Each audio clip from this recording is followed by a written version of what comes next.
Hello, everybody, and welcome back to the Star Wars Expanded Universe. Now we dubbed by Disney or Lucasfilm, whichever way you slice it. Legends.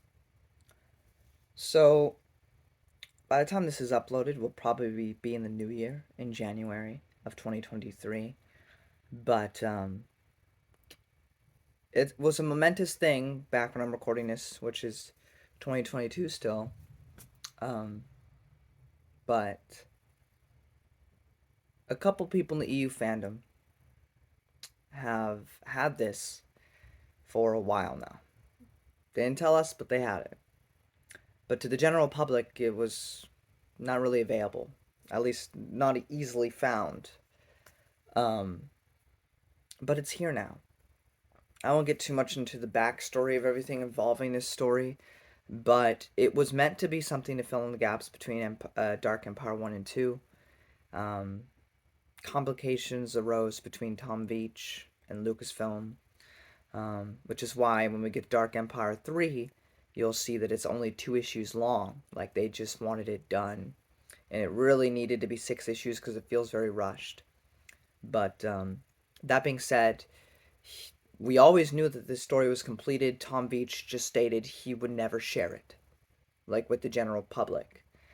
Um, Earlier this year, sadly, Tom Veitch, who is the writer of Dark Empire, Tales of the Jedi, stuff from the Tales from Jabba's Palace, Tales from Mos Eisley. Tom Veitch is a very prolific writer in the EU, and he sadly passed away. And a few months back, the story was already being planned to be released by the family. It was going to be, allowed to be just out there on the internet.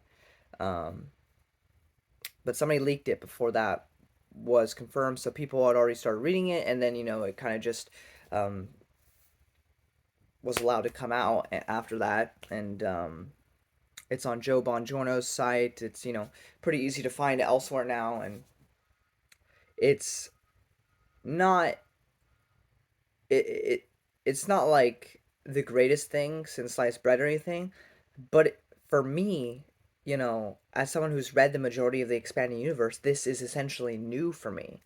There's a couple things I missed, but this is something entirely new, something I didn't miss, I just couldn't get a hold of.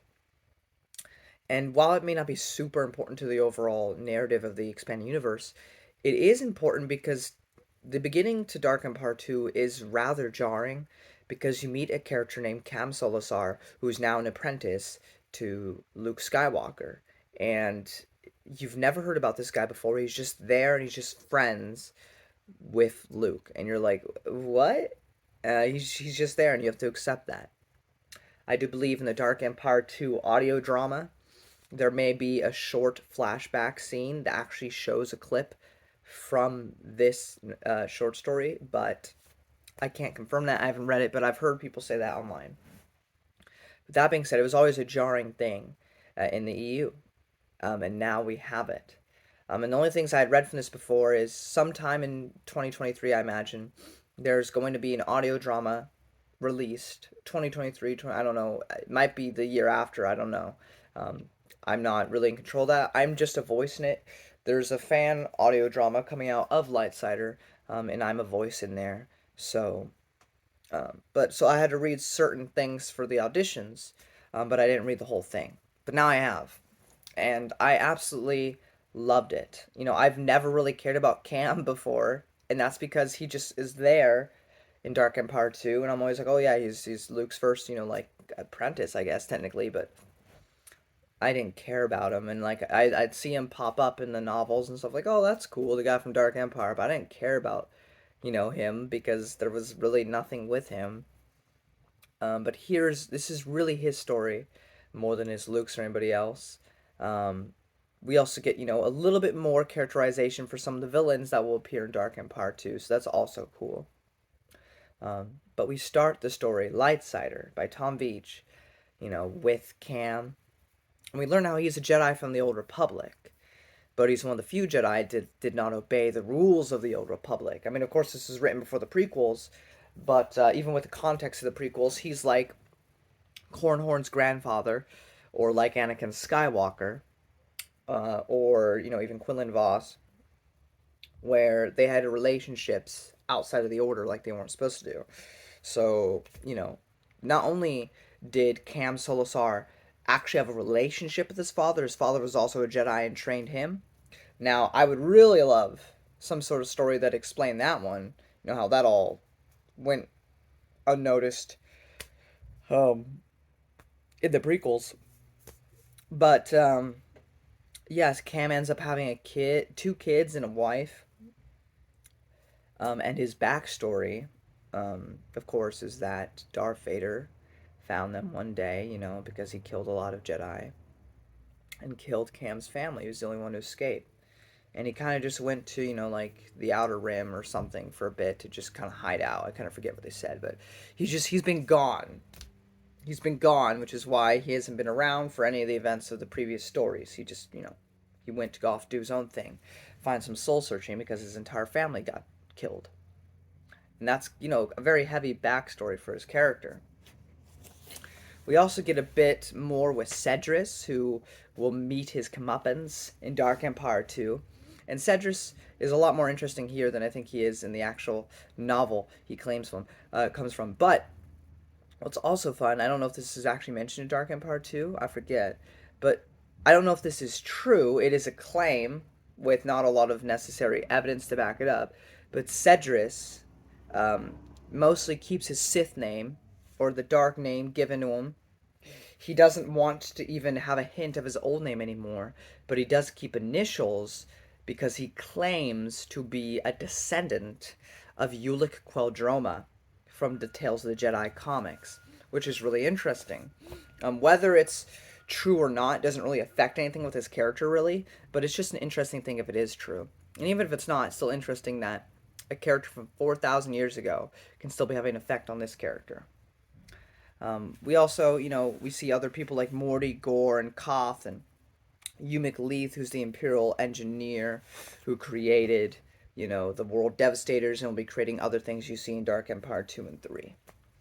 But all that's fine and good. The main gist of the story, the big meat, I mean, it's a short story. It's not super long. You can finish it within like an hour or maybe less if you're speeding through it. Um, there's this old ancient game called Lightsider. And Cam challenges Luke to a duel, or to fight to the death, or to play this game. And Luke's like, okay, but if I win, you come with me. And then, of course, if Cam wins, same thing. So they play the game, and it's a force game. So, like, they bring up a scenario, and then, like, the force kind of, like, brings a vision to that individual. So I thought it was really cool how, even though these characters are dead, as a way to bring them back, um, Luke says, Cam, you are on Dagobah, and you meet the old Jedi Master Yoda. And so Yoda has some words of advice for Cam Solusar. And then Cam bites back and says that Luke Skywalker, you are your father, Darth Vader, who was about to slaughter my family. And that was the whole thing, which was it was really good. Um, and it's a really good scene of just, being like, because Cam sees his family in one of the visions, and he's like, it's a good dream, but a dream nonetheless. And Luke and Cam just have a nice conversation together, and by the end of it, Cam decides to join up with Luke, now explaining why he's just there in Dark Empire 2. So it's a short story, and I was originally just gonna add this to before I talked about Dark Empire 2 and 3, but I think it's such a momentous thing that we actually have this now, or that the general public has this now, that I thought it was worth making its own video. But yeah, Lightsider it's really good. I really enjoyed Lightsider. I'm glad it's a part of the EU fandom now. I'm glad that I actually got to read it and experience it. It's not, as I said, it's not the greatest thing ever, but it is written very well, and it actually made me care about Cam. So, really, really enjoyed this one. Probably one of my favorite short stories. And as I know with the adventure journals and stuff, that hasn't really been the case. No, they're pretty much all average. But this one I think is above average. I think it's really good. And, it definitely makes Dark Empire 2 a lot less awkward to read. Anyway, guys, that's pretty much it. Next time, we shall conclude with Dark Empire 2 and 3. Till then, may the Force be with you. For me. Was that solid? Yeah, it was. I should have got an Oscar. Right, yeah, you should.